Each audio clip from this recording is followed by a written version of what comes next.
Fake it till you make it. Mic it till you like it. Book it till you look it. Welcome to Night Vale.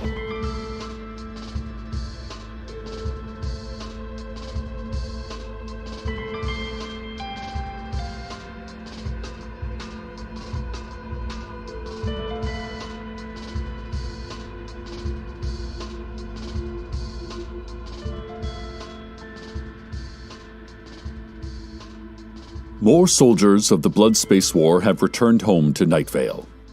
Another craft landed in the cornfield of John Peters, the farmer.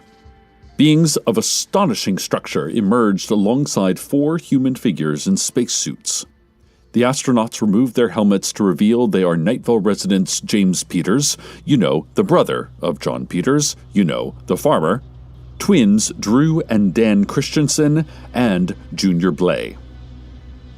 These veterans of the interstellar conflict were welcomed by the citizens of Night Vale with hugs, a brass band, and delicious unsold baked goods left over from last month's PTA bake sale to support the Blood Space War. The returning soldiers thanked the gathering, but warned Night Vale of the Polonian armies of Star System Lacaia 9352, who are encroaching at this moment upon our own galaxy. Admiral Junior Blay of the 63rd Mounted Cavalry said the Polonians are ruthless killers. They are 3 times the size of humans, with hundreds of sharp teeth up and down their many boneless limbs. They have only one eye, which really messes up their depth perception, Blay said, but that eye can also shoot out lasers, so it's sort of a 6 of one way, half dozen the other. The crowd did not hear most of what the veterans had to say, as they were mesmerized by the beings of astonishing structure standing atop the landing ramp of their disc-shaped craft. "Oh, those," Sergeant Dan Christensen said. "They're our allies. They're from the Battle Station Wolfgang. They have no home planet, as it was destroyed millennia ago by the Polonians." The crowd pointed and shouted interlopers of astonishing structure at the beings, but Lieutenant Drew Christensen said, "They have no oral or written language. They cannot understand your noises." Drew then did a kind of b-boy pop-and-lock dance move, and the beings of astonishing structure replied with a balletic prance before entering their ship and departing. "They said thanks, but this place is weird," Drew Christensen interpreted for the crowd. Dan and Drew Christensen were born in Night Vale in 1912. They became tax accountants. They had wives and children. They donated to the old Night Vale Opera House and were avid sports fans. They even started the first ever semi-pro sand hockey league. Dan passed away in 1994 of liver cancer, and Drew passed away weeks later of a heart attack. They were survived by their wives, children, and grandchildren. But upon returning to Night Vale this week, these 107-year-old men look to be in their late 20s. The Christensen twins have attempted to reunite with their families, but they were unrecognizable to their grandchildren, who are now middle-aged. And when Dan and Drew tried to apply for jobs, they were declined on account of an antiquated law that makes it illegal to hire the dead. Junior Blay, a 50-year-old man, said he was born in 2022 to Oliver and Linda Blay of Old Town Night Vale. The Blay family was contacted about this and said they had not planned to ever have children, so Junior will likely have been an accident or a dramatic change of heart. Blay was wounded in his first combat assignment and returned home for treatment. He suffered 3rd-degree burns across his abdomen and arms and needs a skin graft. But the Night Vale VA has to wait on approval for the Red Mesa VA to clear his procedure, which could take weeks. Jim Peters was honorably discharged from service and was heavily decorated with chevrons and medals, but his face sagged with exhaustion and history. His brother John was the first to greet him, but Jim could not match his brother's tearful enthusiasm. Jim had seen too much, experienced too much, to ever feel normal again. In light of the physical, financial, and spiritual crush on these men, the City Council announced that it would paint a giant American flag atop City Hall and play John Philip Sousa's famous patriotic march, Bodak Yellow, at all hours of the day over a loudspeaker. And the whole town cheered proudly, for they were truly taking care of our vets. Let's have a look at sports. The Night Vale High School wheelchair basketball team, captained by junior point guard Janice Palmer, won their semifinal game last night against Cactus Park High School 72-58. Forward Quinn Booman led the team with 20 points and also had 8 rebounds and 10 assists. The Scorpions fell behind by 16 points in the first half, but really found their inspiration at halftime. Coach Jacobite McPhee told his team not to get down on themselves because it's impossible to make every single shot. You just have to have fun. McPhee then took out an acoustic guitar and sang the following original song. Physics is a science of made-up numbers and rules. So we can only make joy and pass the ball like fools. But when it leaves our hands, our free will is through. 'Cause you never ever know what that ball is gonna do. Physics is a science of made-up numbers and rules. So we can only make joy and pass the ball like fools. Yes, we can only make joy and pass the ball like fools. The team relinquished their illusion of control and dominated the second half offensively. The Scorpions face Pine Cliff this Saturday afternoon in the district tournament final, so let's all get out there and support our team. Really root for the ball to go into the thing that the ball is supposed to go into. And this has been sports.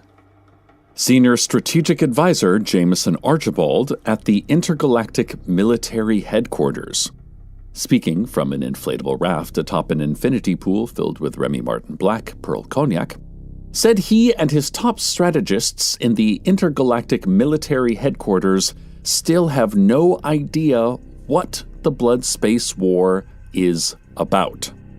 But they're glad to learn that the Polonian armies are approaching. We've got all this money piling up for the war, and we're getting bored with hosting Lamborghini demolition derbies, Archibald said. The government keeps sending us cash, and we're like, okay, y'all, but what are we supposed to do with it? And the feds are like, I don't care, start a war or something. But unfortunately, the government allotment for an interstellar war was wiped out on a failed investment in a tech startup that was pitched to them as the Uber of Netflix of Facebook by a 7-year-old wearing a suit. So, the Intergalactic Military Headquarters was forced to ask for contributions, hence the PTA bake sales. Additionally, the Sheriff's Secret Police were able to provide several armored combat vehicles, 2 tons of enriched uranium, and a satellite-activated missile launching system, all of which had been donated to the Secret Police by the U.S. Army. Sheriff Sam said they had wanted to keep all that high-tech battle gear, but using a nuclear submarine to stop Night Vale citizens who were fishing without a license created what Sheriff Sam referred to as less than satisfactory optics. Archibald said he was appreciative of the Secret Police's charity, but he just received word that the Polonian ships are already within the outer limits of our solar system. So, not sure there's much left to do, really. He then took out a roll of $100 bills from his shirt pocket and ate it like a Snickers bar. An update on the high school basketball tournament. The City Council announced that there will be a parade for the team, win or lose, next Tuesday evening. The parade will feature giant floats in the shapes of famous basketball players, such as Oscar Robertson, Larry Bird, and Little Bow Wow. There will also be a celebrity appearance by Lee Marvin, who will be celebrating his 30th birthday on Tuesday. Aw, happy birthday, Mr. Marvin. The City Council expressed civic pride in this talented team of young athletes and enjoined all of Night Vale to come out in celebration of sportsmanship. regardless of the outcome of the championship game. Of course, the single-bodied entity of the city council said with uncharacteristic mirth, "We think our team will win." The city council's many faces then winked in unison. Also, the city council added, "If you look up in the sky, you'll see that a large chunk of the moon just exploded and the Earth is surrounded by enemy spacecraft. But there's not much we can do about that, so let's just cheer on our basketball team." The city council then held up their many fists and squealed, "Yay team!" as pieces of the moon began to thunder down around us. Let's go now to today's weather.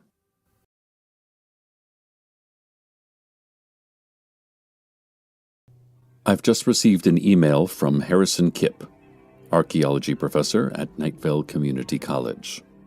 Kipp told me that while on a dig in 1993, he and his team of researchers found remnants of several spacecraft buried deep in central Nevada. Kipp was studying fossilized remains to determine eating habits of early North American inhabitants, but what he found were several triangular titanium vessels, each roughly the size and shape of a Burger King. He tried to check his notes from that excursion, but those pages had been torn out of his journal. Despite this, he's positive the ships he can see above our Earth are identical to the ones he found crashed in the desert 25 years ago. Inside those ships were creatures the size of hippos, with long, dangling limbs covered in sharp teeth. Kipp remembers calling the college to ask for more funding for this research, but before he could do anything, a black van drove up to the dig site, and several men wearing business suits that were patterned in desert camouflage got out. They arrested Kipp and his assistants and had them reprogrammed. Kipp said the reprogramming was successful until today, when he heard my news reports about the Polonians, and his memories suddenly returned him, and now he believes he knows exactly what has happened in the Blood Space War and how we will end it. He's going to type up his notes while they're still fresh in his mind and get them over to me ASAP. Oh, this is so very exciting. Science saves the day once again. Aha. Here's a follow-up email from Harrison. It says, "Hey, Cecil, disregard whatever I said earlier. I don't even remember what it was. Some guys I didn't know showed up and put a metal helmet on me. There were a bunch of wires and knobs and lights coming out of it when I felt so peaceful and comfortable, like when you're eating Belgian waffles with ice cream while binge-watching Terrace House. Anyway, I don't remember what I sent you earlier, and since all my emails have been deleted, so whatever it was, it couldn't have been that important. Sincerely, Harrison." No, this is terrible. Okay, I'm going to forward Harrison's first email back to him to see if it rejogs his memory. We've got to learn exactly what... Hello? Hello there? Listeners, there are some men entering my studio. They're wearing business suits made from a desert camouflage patterned fabric. Oh, Gucci. I love it.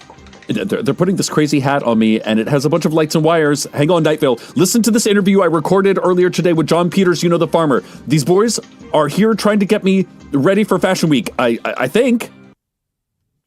Jim came home this week, and I was real happy. Happier than a pig starring in his own TV show about pig detectives solving pig murders. My brother taught me to play football when we was boys. He'd throw the ball and say, "Johnny, move your hands together like salad tongs when the ball gets near you. That's called catch." I tried so hard to catch that ball, but I never could. We have fun. Jim taught me so much, and he took care of me, running off the bullies at school, buying me soda pops and candy canes from this man who lived in the trunk of a broken down 56 Chevy in the alley behind the post office. I'm almost 60 years old, and my brother left for the war back when I was 15. And to see him again, boy, to see his face after so long, he ain't changed one bit. He literally is the same age as when he left, 22 years old. But he's not the same Jim. He don't want to throw the football or go looking for discount sodas and candy and weird alleys. No, Jim looks sad. His body's strong, but his mind seems so weak. I saw him crying the other day, and I told him what our pop always said to us: Jim, boys don't cry. Not without talking through their feelings with someone else.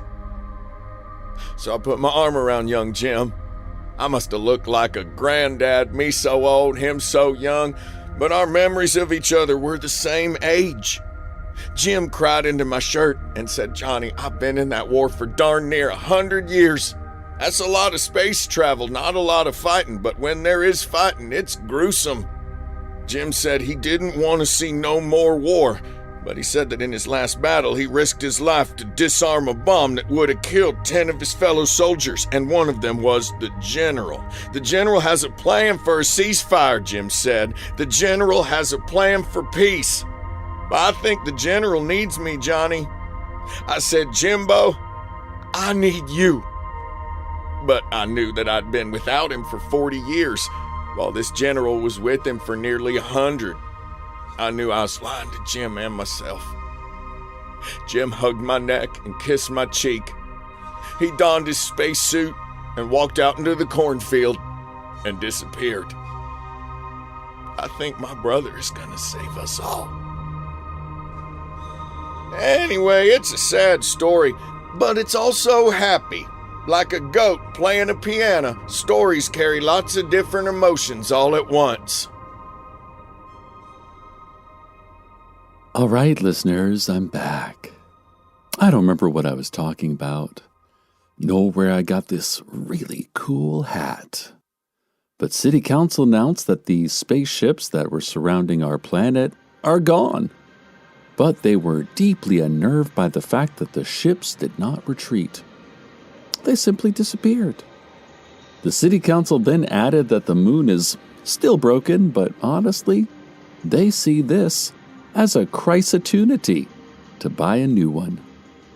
Oh, don't forget to come to the basketball championship parade on Tuesday. Stay tuned next for simultaneous panic and relief as you realize all of your emails are gone.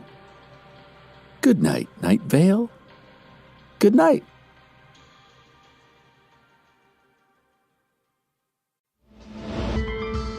Welcome to Night Vale is a production of Night Vale Presents. This episode was written by Joseph Fink and Jeffrey Craner and produced by Disparition. The voice of Night Vale is Cecil Baldwin. The voice of John Peters, you know, the farmer, was Mark Gagliardi. Original music by Disparition. All of it can be found at disparition.info or at disparition.bandcamp.com. This episode's weather was No Good Day by Windows to the Sky.